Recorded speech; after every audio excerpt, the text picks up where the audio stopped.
Good afternoon, everybody. I think we can all agree that the last couple of days have been fascinating. We've heard from the best and the brightest minds, both from a private and public sector perspective. The dialogue has been insightful and provocative, but for the most part, the views have been from an American point of view. Well, in today's world, to effectively predict and prevent the threats we face, it's imperative to understand the perspectives of the nations where many of these threats emanate, and indeed where they are fighting battles to protect their own homeland. On behalf of AGT International and my 2,000 colleagues representing more than 30 nationalities, I'm pleased to introduce a session with such a global perspective and with such a distinguished panel. Today I have the pleasure of introducing two very accomplished moderators to lead our sessions. Leading our first session on the Middle East and South Asia is Massimo Calabresi. Mr. Calabresi has covered foreign, domestic, diplomatic, and political stories for Time magazine. He has held many positions since he joined Time's New York bureau in 1994, including national security correspondent and bureau chief for Central Europe and the Balkans. He was named White House correspondent in 2007. As national security correspondent for the magazine, Mr. Calabresi wrote and reported stories on intelligence, terrorism, and international affairs. He was part of the reporting team that won the National Magazine Award for single-issue coverage of the terrorist attacks of September 11th. Prior to his tenure with Time in D.C., Mr. Calabresi was named bureau chief for Central Europe and the Balkans in 1995, where he covered the wars in Bosnia, Croatia, and Kosovo. He led the reporting team that won citations of excellence from the Overseas Press Club for reporting on the mass graves of Srebrenica and the ethnic cleansing of Kosovo, among other awards. Mr. Calabresi began his journalistic career as a freelance correspondent for National Review, Harper's Magazine, and the Moscow Guardian. Leading our session on international organizations and European partners is Ryan Lizza. Mr. Lizza covers the 2012 presidential campaign and national politics for The New Yorker. He joined The New Yorker after working at The New Republic, where he was a political correspondent from 1998 to 2007, covering the White House and presidential politics. He was formerly a correspondent for GQ and a contributing editor for New York Magazine. He has also written for the New York Times, the Washington Monthly, and the Atlantic Monthly. At this time, I'll turn it over to Massimo. Thank you.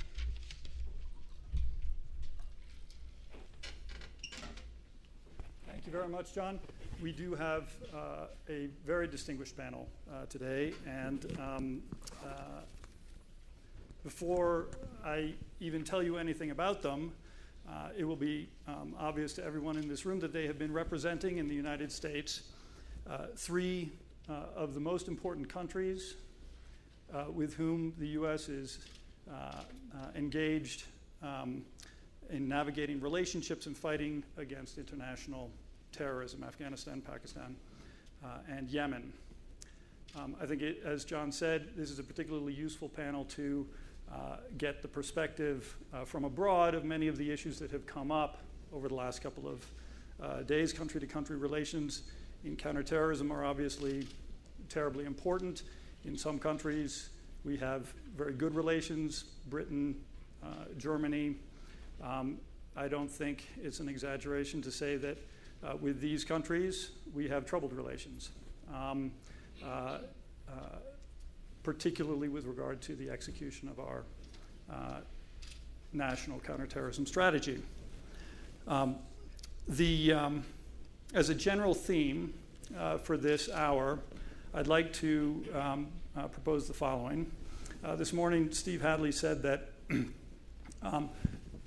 the U.S. counterterrorism activities in Yemen and Pakistan would provide a future model for U.S. counterterrorism activities abroad.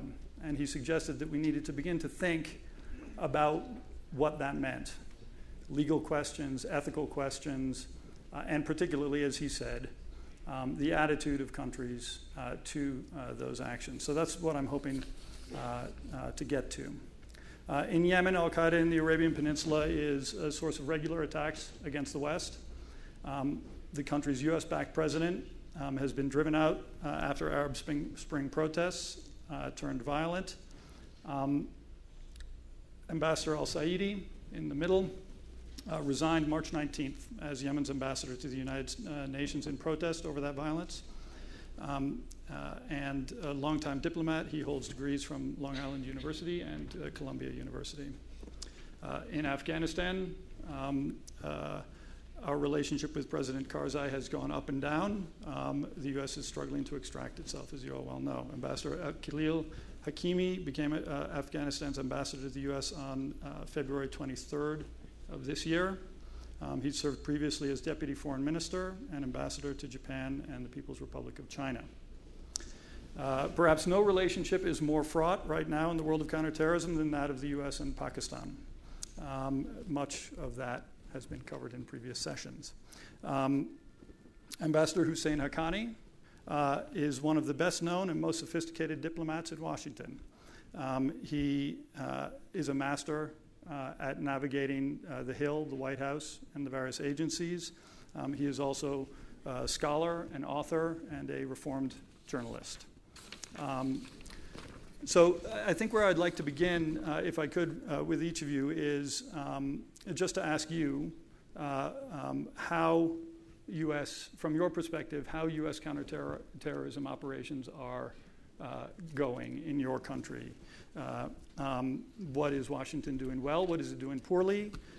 What areas of the counterterrorism relationship are improving and which are deteriorating? Why don't we start at the end with Ambassador Hakimi.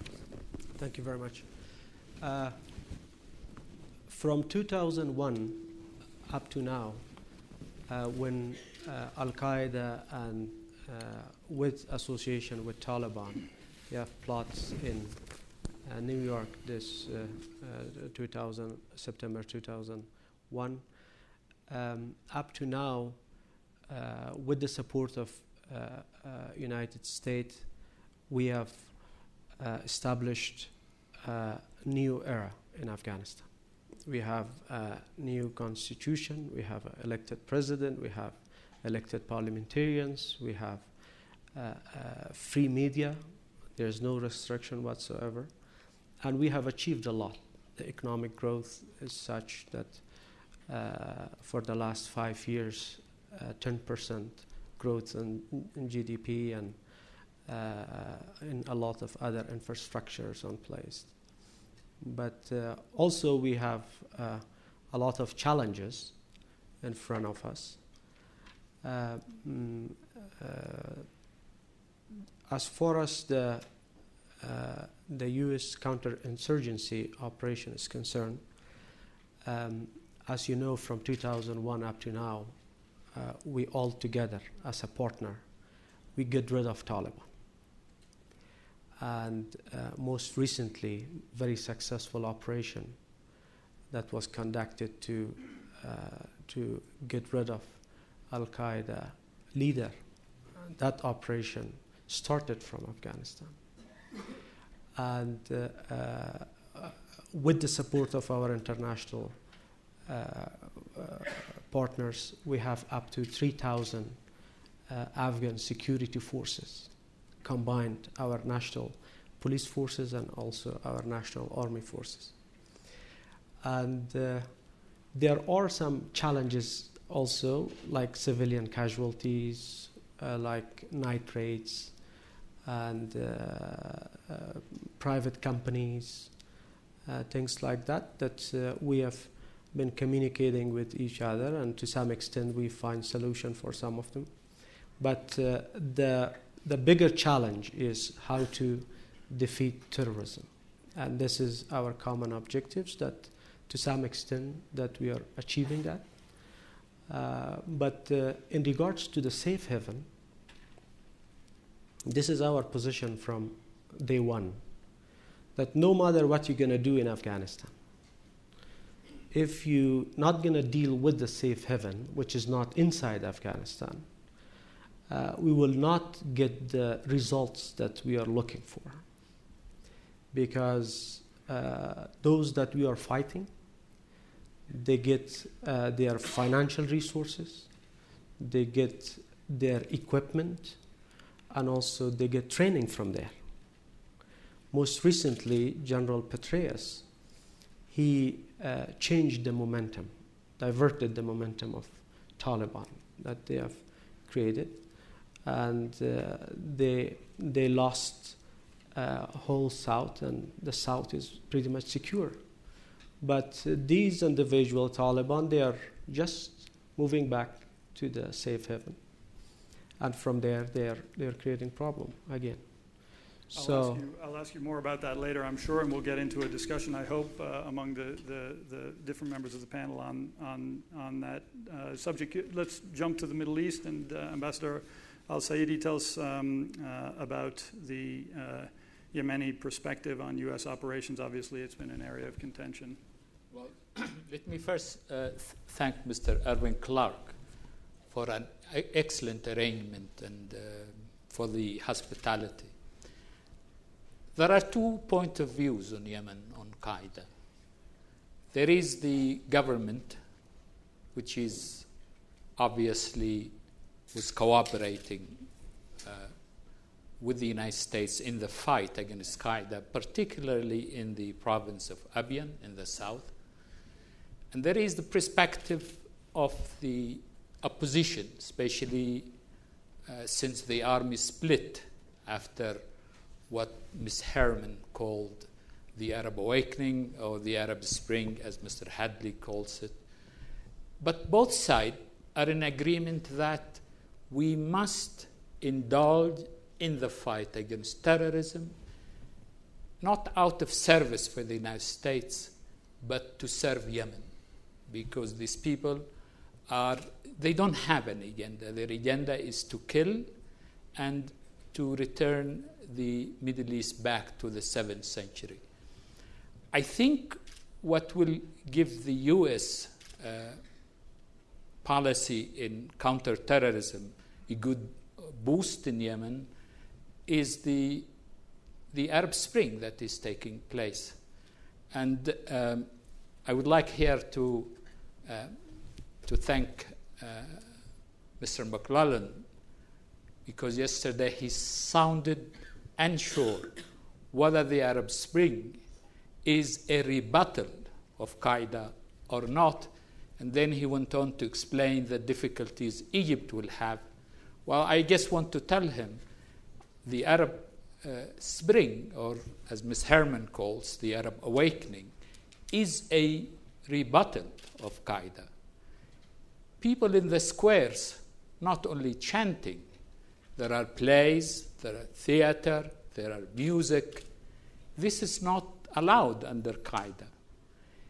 But most importantly, the spring, the Arab Spring, is not against the West, no one advocating clash of civilizations, and it's leaderless, spontaneous, and not ideologically driven. But one thing I think you should know, that the Arab Spring is rehabilitating Arab nationalism. That is why all of this movement from Yemen to Syria to Libya will win, because they derive sustenance from each other. It is, when you look at the Arab Spring, don't look at different part of the Arab Spring, look at this phenomenon. It's a phenomenon, an Arab phenomenon. And what Mr. McClellan was talking about, which I share with him, if there is the reversal, and I dare say that the second part, phase 2 of the Arab uprising, is much more difficult than phase 1, because there you're going to face the economic, the security, the democratic bulge. All of these things will constitute a very, very difficult phase. Indeed, I believe to be much more dangerous than the first phase. But I think the U.S. Is doing very well in Yemen with both sides. And I must admit, the U.S. has a very active ambassador. And I think the U.S. diplomacy helped Yemen in the past few months from cascading into a full military conflict. Interesting. Well, I will certainly have a few follow-up questions on that. Thank you. Ambassador Husain, there has been a succession of more negative descriptions of the U.S.-Pakistani relationship. It's hard for me to believe that we have not overlooked some of the positive things in the counterterrorism relationship. Before we get to the things that the U.S. is doing wrong in Pakistan, perhaps you could spend a little time on what is still going right in the U.S.-Pakistan counterterrorism relationship. Well, before I come to that, I'm going to try and sort of address a bigger issue, which in fact even this conference represents and reflects. You know, you have 1 hour for the view from abroad. So all of us, sort of, we are just the whole world. What we think of you and your views gets 1 hour, whereas you go on and on about talking to each other about what you should be doing to us or with us. That's not how partnerships are born. That's not how alliances are forged. That's not how people understand each other. The world is not a problem for America to solve. The world is a situation for America to understand and learn to deal with and live with. And similarly, partnerships and alliances are a two-way street. So when you have so many people, many of whom have successful careers, and congratulations to all of you, sitting in Washington, D.C., pontificating about our countries, I think you need to have more allocation of time and resources to listening as well to what we have to say. We are a nation of 180 million people, and you don't have just a safe haven problem. You have a problem of people and their mindsets and their attitudes towards the United States and towards those who claim that they have a strategy of bringing down the United States through unconventional means, the so-called terrorists or the terrorists. So therefore, I want to begin from there. I think the United States, after 9/11, rallied all of us, and we felt that we should support the United States, and we did. The success of this 10-year period can be witnessed in many things. America's military operations in Afghanistan immediately after 9/11 were made possible by Pakistan facilitating those operations, allowing access to the Jacobabad base, to Shamsi Air Base, to allowing the corridor that we have allowed for so many years for constantly making supplies to Afghanistan possible. The northern route has just started recently and accounts even now for only 35% of supplies for ISAF troops in Afghanistan. In the beginning, it was 100% through Pakistan, and now it's 65% of supplies going there through Pakistan. Those are good things that have happened. Almost all the significant Al-Qaeda people that you have in American custody in Guantanamo were arrested in joint operations by Pakistan and the United States. And that, I think, was a major achievement. Osama bin Laden was found in Pakistan, and the United States decided to do that unilaterally, and they have their own reasons for doing it. It upset our people because we felt that we should have been part of that operation in the previous administration, some of whose senior officials were panelists here. There was a tendency always to consult us, to talk to us, to tell us, to make us partners and do things jointly. This time around, the decision to go unilateral had its political fallout. But we are still happy that Osama bin Laden was removed from the stage. And his succession offers a window in which there can be more joint operations, and there can be an effort and a successful effort to try and cut Al-Qaeda down further down to size. But where the U.S. as a whole and the counterterrorism community in this country and the political decision makers have not been able to even begin to understand the problem is the problem that we have within the Muslim world of people willing to be recruits for terrorist causes. With our populations being half of our populations being under 21, the fact that the average age of suicide bombers is under 20, and that the average age of Al-Qaeda's mid-level operatives is under 30, should tell us something, that these are not the people who were recruited in the 1980s to fight the Soviets and then decided that they're going to turn around and also bring the United States down. These are people who are being recruited now. and you have not yet been able to understand and work with us, because you will have to listen a lot more, and you do a lot better at talking to us and telling us what to do than to listening to us. So you have not done you haven't been able to implement a successful strategy of fighting the ideology and to de-radicalize the segments of population from where Al-Qaeda and the extremists get their sustenance. That's a major, major weakness. And that is an area where you will not be able to solve the problems by unilateralism or from the gizmos and the technological sort of prowess you have. For that, you will have to understand our societies and listen to those of us who are voluntarily your allies, who have embraced your ideas and have chosen to be your partners. You will have to learn to show us a little more respect and listen to us a little bit more than you tend to do. Let me follow right up on that, because especially in the latter part of what you were describing, it sounded very much like what more than a few national security officials have said over the years, and indeed the current president made a point when he came into office to say explicitly that what you have described, hearts and minds, draining the swamp, so on, was a key element in U.S. counterterrorism strategy. He has, I think a number of us have documented this, on counterterrorism tactics moved, as it were, closer to where President Bush was, without necessarily abandoning the rhetoric of wanting to engage the Muslim world in a more bilateral exchange. So where did the president's agenda go wrong over the last 2 years? And let me start with you. If we are making no more progress in understanding the world of Islamic radicalism, as you suggest,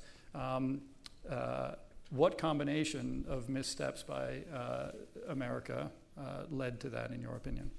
Well, first of all, I'm a serving ambassador, and serving ambassadors do not make comments on the governments they are accredited to and say, what they do wrong. So that's there's no point in being restrained now, Ambassador. You have framed the question, in my humble opinion, somewhat incorrectly to address me.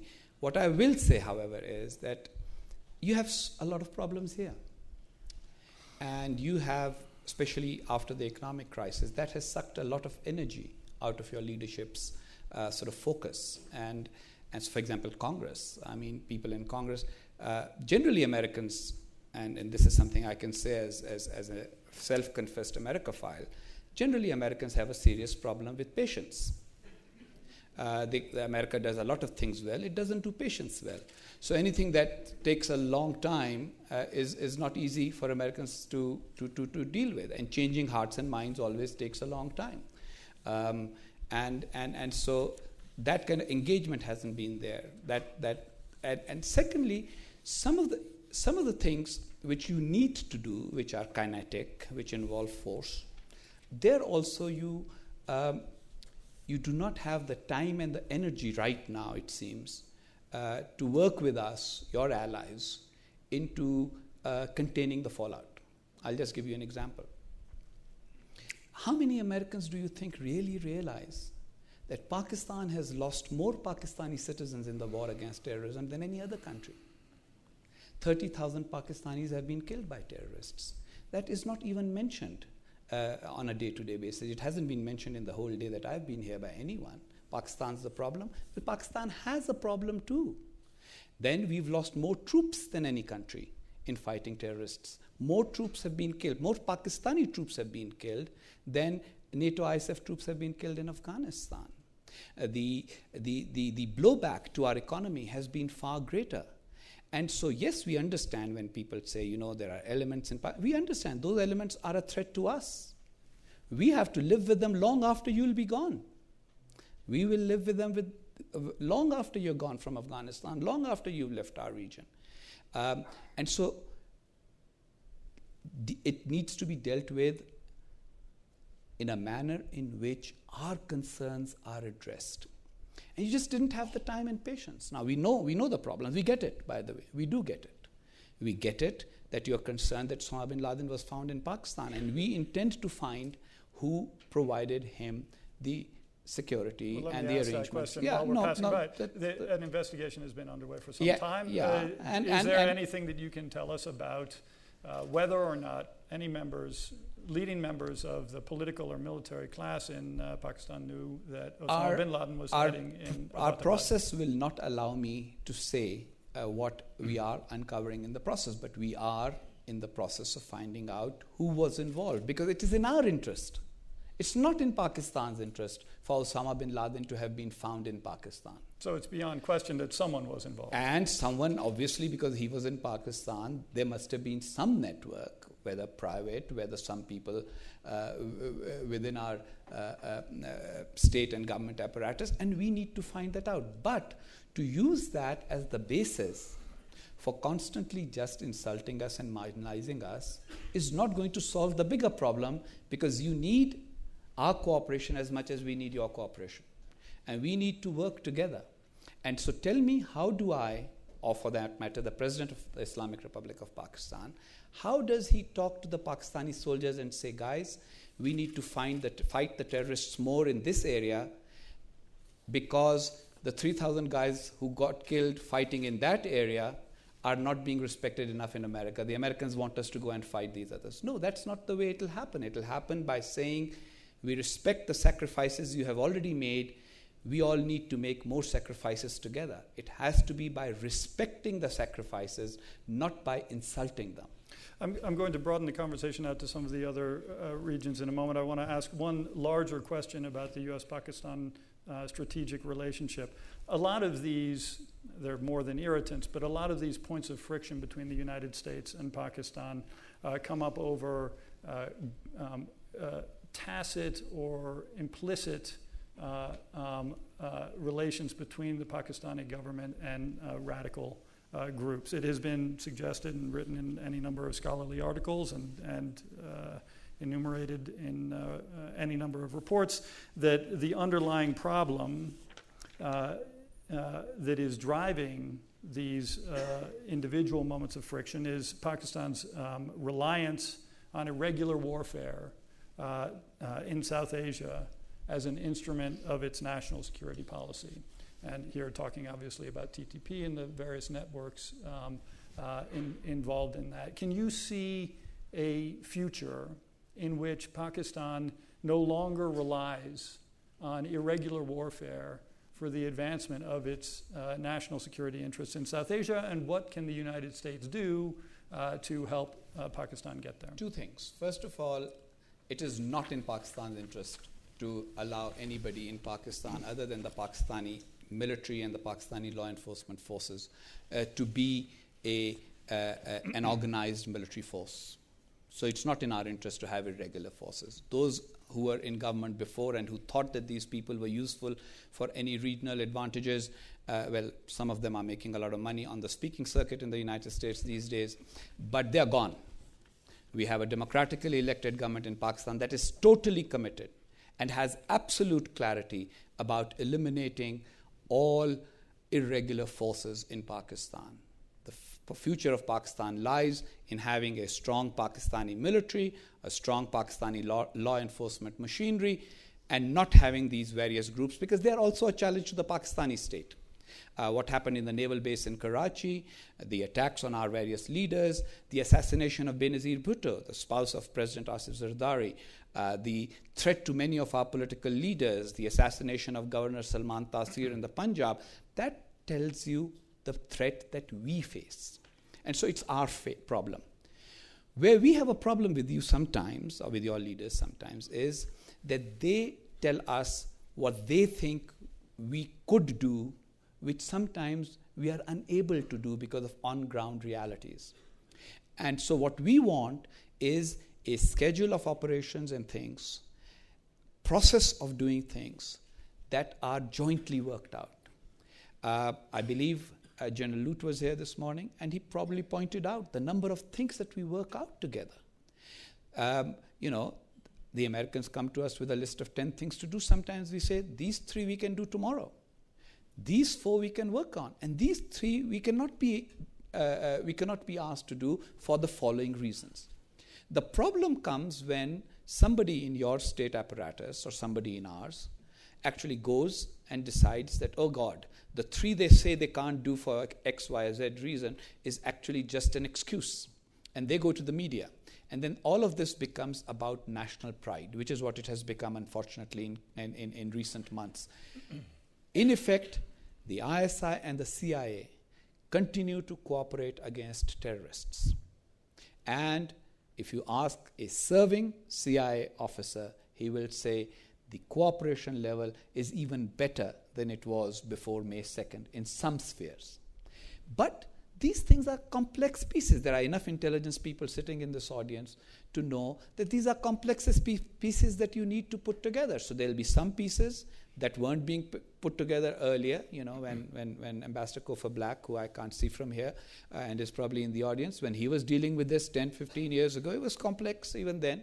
And there are pieces that we are able to put together now, which we weren't able to put together then. But the will of Pakistan is greater today than it was in the last 15, 20 years because the realization is greater. The cost that we are bearing as a nation is far greater. What's happening here is that the complaints of the past are being applied to the present. And all they are doing is they are messing up the cooperation for the future. My suggestion is that we have a complicated history. We need to come to terms with it and move forward together in the areas where we will and we intend to work together.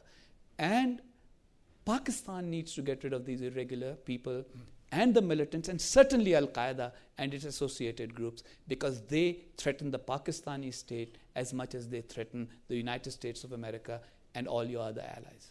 Ambassador Alsaidi, you suggest that there is a moment of opportunity here for the United States in Yemen. There are reasons to be concerned, however. Obviously, various of the members of the opposition have at times been either sympathetic to or neutral to Al-Qaeda in the Arabian Peninsula and other what the United States believes are extremist groups in Yemen. What do you foresee as the United States' ability to conduct counterterrorism in a post-Saleh era? If, let us just take as a matter of assumption that something like the GCC plan, the Gulf Cooperation Council plan for succession after Saleh comes into effect. When I said before that both sides are in agreement about the war and terrorism in Yemen, General Ali Muhsin, who is the leader of the rebellious army, split from Saleh. And he split from Saleh because of the problem of succession. The president wanted his son to inherit him. They are from the same area. He pledged that he is going to cooperate in the war on terrorism. As a matter of fact, the brigades in the province of Abyan today that is fighting Qaeda belongs to his military division, not to the Saleh division. So I think they are all going to help in this war in cooperation. The other elements of the opposition in Yemen, and I think you mean Islah Party, and the Islah Party is the Islamic Brotherhood branch in Yemen. I was talking to someone this morning and I said, when you talk about the Muslim brotherhoods, please do not commit the fallacy of the way you looked at communism and thought it was homogeneous. The Vietnamese, you thought they are exactly similar to the Chinese, and the Chinese to the Russians, and so on. This is not the case. Every branch of the Islamic Brotherhood is shaped by the particularities and the concern of that given country. It is not a homogeneous ideology. Nevertheless, Islah Party, which is a branch of the Islamic Brotherhood, also committed itself to fighting Al-Qaeda and terrorism. And I want to remind you that the U.S. ambassadors, not only Ambassador Feinstein, who is now in Yemen, but Admin Hall and the others, Barba Boudin and whoever came after them, all met with the Islamic Brotherhood, with Islah. And they are all in agreement. My view is that to empower Islah, the Brotherhood, to fight Qaeda, will be much more efficacious than someone like me, they will say, he's too Americanized. What would it take to do that, or what would the U.S. have to sacrifice? Jane Harman, Steve Hadley, many other people at this conference have said that U.S. drone strikes are absolutely crucial, and yet obviously they are terribly controversial. It was a very specific embarrassment for President Saleh when it was revealed via WikiLeaks that he had claimed that the attacks, the drone attacks, were in fact Yemeni based attacks against the extremists when that wasn't true. Can you see under the opposition drone attacks somehow being tolerated or continued? Well, I assume that if they are willing to cooperate in the war on terrorism, and I assume, and that's what they say, they don't have the capability to face Al-Qaeda, then they will have to ask the U.S. for assistance. So I assume that they will agree to that. I have no doubt that I think what Stephen Hadley was talking about before as the model, I think what the U.S. did in the first attack in Abyan, there was so many civilian casualties. I think the U.S. now is calibrating the attacks. I am not a military expert. I studied philosophy. I don't know about Qaeda and all of these things. But I believe the U.S. has refined its strategy, and now it attacks, but with greater precision. That is, there is no collateral damages, and that is why the uproar has subsided against the U.S. use of the drone planes. Thank you. Ambassador Hakimi, on the utterly non-kinetic front, the U.S. has, in the view of some perhaps belatedly, embraced a more open diplomatic approach to the Taliban. They still don't acknowledge publicly that they are engaged in negotiations, but it has been widely reported, acknowledged, I think, on the record by the French and some other officials, perhaps also some Afghani officials. It's our understanding that those talks are led by the Afghanis. Can you tell us what, on the diplomatic front, the U.S. is able to achieve in talks with the Taliban, and is there some reason to hope that that might accelerate the U.S. ability to draw down in Afghanistan? Well, that was part of the overall strategy of fight against terrorism, that while we are conducting the military operations to put pressure on them, meanwhile we have to open a door for negotiation for those that they renounce violence, they want to be part of the political settlement, and also they have to cut their tie with Al-Qaeda, and they have to accept Afghan constitutions. Then they are more than welcome to be part of this political process. And one of the principles that we all agreed with our international partners was that it should be an Afghan-led process. And with that, we have established a High Peace Council for that purpose, based on the recommendation of the consultative peace jirga. For us, jirga is the highest authority once they endorse something. So that's the endorsement from all different walks of our people. So now we are in the stage of trust building.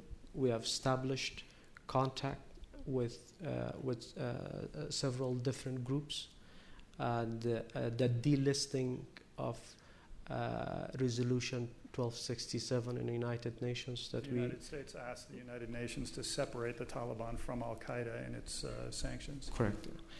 and that helped that served as an incentive. So would you describe incentive. the United States diplomatic approach as sophisticated or well managed, or are they still sort of feeling their way along and trying to find their way? Well, as I said, as long as this principle of Afghan-led process is there, so we have not only U.S. There are some other coalition partners that they have established contacts here and there, and the Afghan government is fully in picture, and mainly the High Peace Council that's dedicated for that purpose. They are working with these partners together to make sure to contact them and also bring them on the board. It's moving smoothly, but I'm not in a position to say what is the result and how fruitful it is, because, as I said, we are in the stage of trust building, and it will take some time to get the result that we all anticipate. Pakistan has been fully supportive of the process as well, the Afghan-led process in seeking reconciliation in Afghanistan. That's right. There was the landmark meeting in April in Kabul. Let me ask you, if I could, about that meeting. It was reported that Afghan officials had been told by Pakistani officials that perhaps it would be wise, in the interest of diversification of alliances, if Afghanistan, like Pakistan, became closer to China. Massimo, you described me as a reform journalist, and my definition of a reform journalist is that he learns that most of journalism is just something that's kind of daily stuff and you move on. The real stuff is the big picture. And so that story was somebody saying it, the reporter reporting it, somebody else denying it, the reporter reporting the denial. We've all forgotten about it and moved on. So do you think that there's and very frankly, no, hold on. Okay. Very frankly, does it even make sense? I mean, that's the heart of my question. Is there an alternative to an American alliance? The heart of my comment, in response to your question, is what do people think? You know, we are a nation of 180 million people. We have an elected leadership, which, with all its faults, does have the confidence of the people who voted for it. We are working our system. We have more television news channels than you have now. We have a free media. So we have judges. Yeah, we have judges. We are very saddened by it as well. But we have judges who don't let we are going through the process of democratic evolution that you went through. I mean, women in this audience need to be reminded that if they had been around before 1920, they wouldn't have been able to vote. That, you know, before the New Deal, your Supreme Court used to sort of, or was prepared to push back a lot of legislation.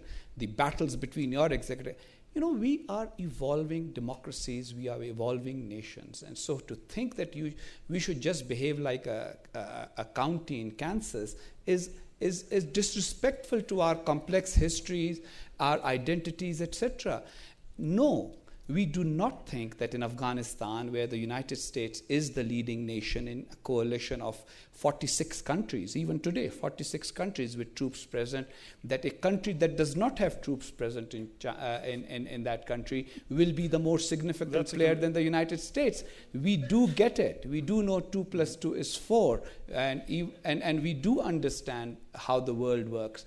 We want you to pay some attention to figuring out how we work. Good. How our villages operate, how our tribal cultures operate, and why it's so difficult for us, with all our good intentions sometimes, to work around those problems. And once you figure that out, cut us some slack, accept our limitations, and come up with a strategy that is a joint strategy, not your hurried short-term strategy, which you've tried for so many years. 10 years you wanted to finish it next year. You haven't succeeded. Listen to us a little bit more. Let me give you an opportunity to have people listen to you more by opening up the session to questions from the floor.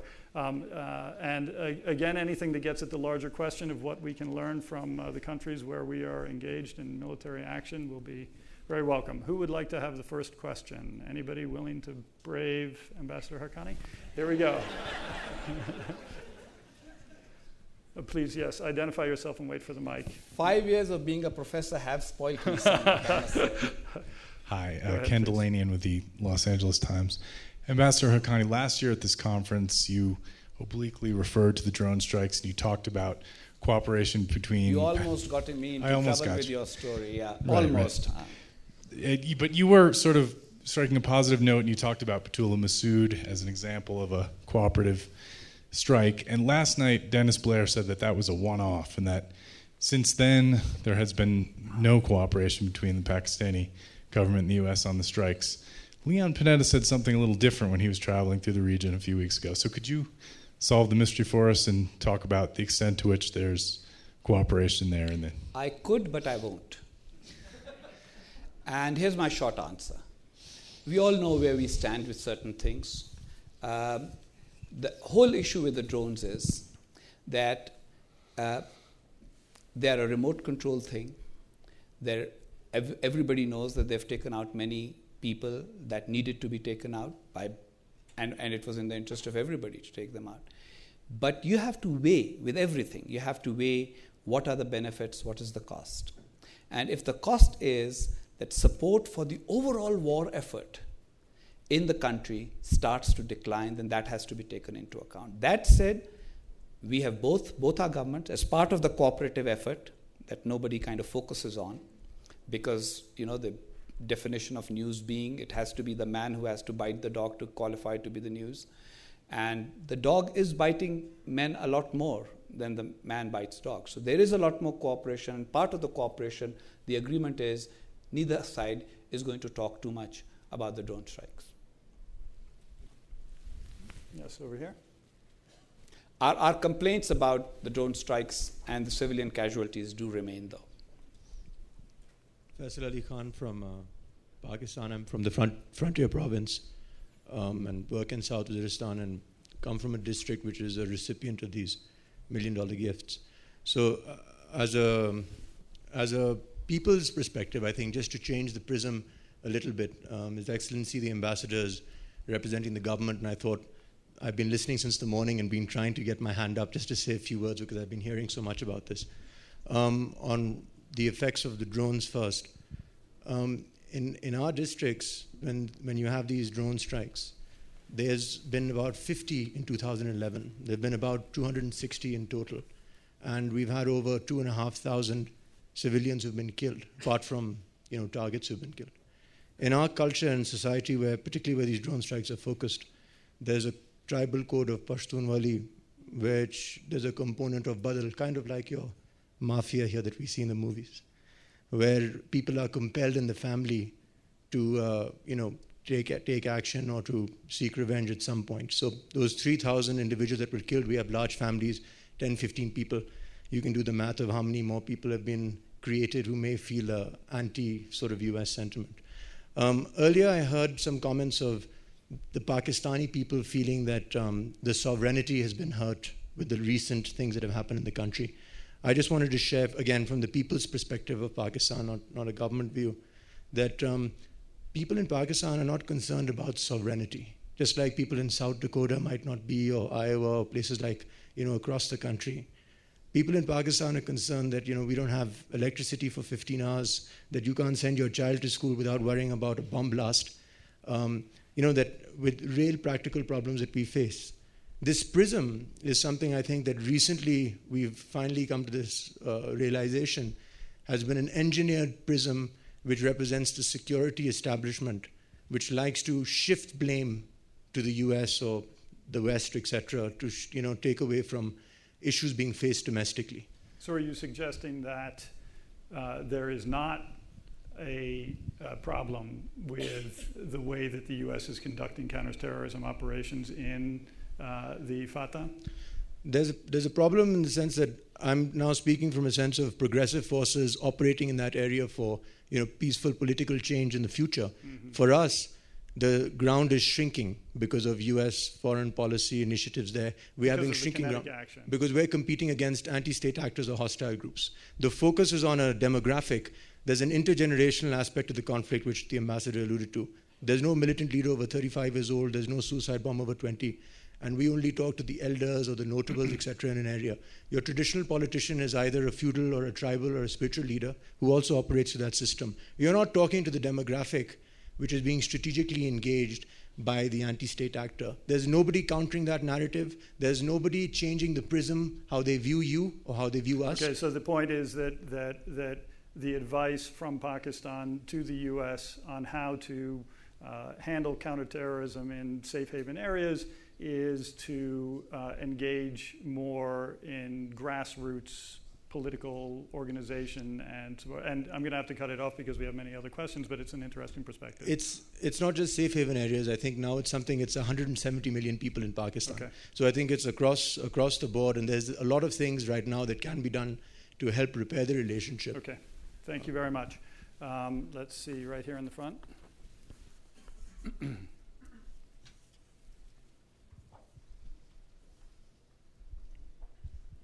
If it's the case that we're moving towards talks to resolve the difficulties of Afghanistan, do we perceive the groups that will be spoken to, can they deliver what they need to in order to create a unified Afghanistan for the future? Will these groups be able to bring the fighters out of the field in order to be represented by politicians? And what is their, do they have a manifesto? Do we understand what it is they'd like to have in order to join the government of Afghanistan? And equally as important, is the nation of Pakistan going to be involved in those talks? Because any settlement within Afghanistan is clearly going to have implications for Pakistan. Well, as I said, we are in a very early stage of engaging with those groups or individuals or people that somehow they are connected. And the only principles that we have agreed that they, as I said before, they should renounce violence and also cut tie with Al-Qaeda and accept our constitution. They are more than welcome to join the Afghan government if they are willing to. And meanwhile, there is a package that, according to our assessment, most of the grassroots, or what we call foot soldiers of Taliban, that they are fighting alongside of Taliban, they are not ideologically motivated. They are fighting because of the poverty, because they want to get cash from them.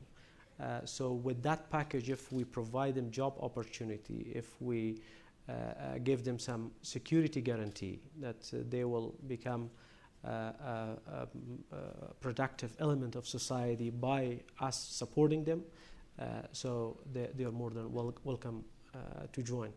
But in regards to involvement of our other neighbors, mainly Pakistan, we have already established a core group which is between Afghanistan, United States and Pakistan. And within that core group, we are discussing things like that, that to some extent we should engage our neighbors, and to some extent we should engage our partners. That mechanism is mainly designed for that purpose. I'd like to take one question, if I could, for Ambassador Alsaidi, and it'll be the last question. Does anybody have? John McLaughlin, question for Alsaidi, please. Right there in the green shirt. John, can you stand up? Thank you. I'm glad you asked that. I wanted to ask Ambassador Alsaidi if he could give us his estimate, his understanding of what's going on in the southern part of Yemen. Very hard to tell from here. The press reports are indicating that Al-Qaeda, the Arabian AQAP, is more or less in control of Zinjibar and threatening Aden. You know, an ambition they've always had to control some territory. Hard to judge from here. Your view would be interesting, and related to that, your judgment about what people who live there, how they would react to that, or how they are reacting to that? I think Aden is not in danger. Qaeda, until 2 weeks ago, was on the march. And they did infiltrate into Aden and conducted suicide bombing in Aden. And it was very frightening. The reason they are active, not in the south, but the east, which was part of South Yemen, because the president withdrew the American-trained counterterrorism forces to protect his palace in Sana'a. So when he withdrew his forces, Qaeda came and took over Zingbar. And the brigade that stood against them belongs to, as I said before, the rebel general who split. It was without supplies for 2 months. The commander of the brigade 2-3 days ago said that the only food supplies he got was from American airplanes, parachutes. So the crisis, the political crisis in Yemen, as a result of the uprising, is adversely affecting the combat against the Qaeda elements. In the south, there were a lot of resentments because there are many reasons for resentments. First, when you graduate from a socialist system into a capitalist system, you lose the sense of predictability of life. In the capitalist system, it's too expensive. Every day, the inflation index changes. They're not used to this. They are not used to, they want their salary to fit for the 30 days, for the month. And to be honest, there was misgovernance. There was a lot of corruption. And so there was a separatist movement. The separatist movement, however, has receded because of the uprising in northern Yemen and its own. The leadership of the separatist movement, like the former president of South Yemen, Ali Nasser, he's in Damascus now. I don't know if he's advising Assad, but the other one is the Prime Minister Abbas, and they all now calling for a federated Yemen. I think you will hear a lot of news about Qaeda until the situation in Yemen is resolved one way or the other. I am certain that President Saleh no longer is going to be capable of ruling Yemen. He only rules half of Sana'a, not the full capital. From an area southward he rules, and then northward is ruled by the rebel army. But I think you're going to hear a lot of news about Qaeda until the situation is resolved and forces then redeployed to the east and south to counter Qaeda. Thank you very much. And thank you to all three of the panelists. A very productive session, and I hope that everybody will continue our cross-cultural discussions on their own with the ambassadors throughout the rest of the conference. Thank you very much.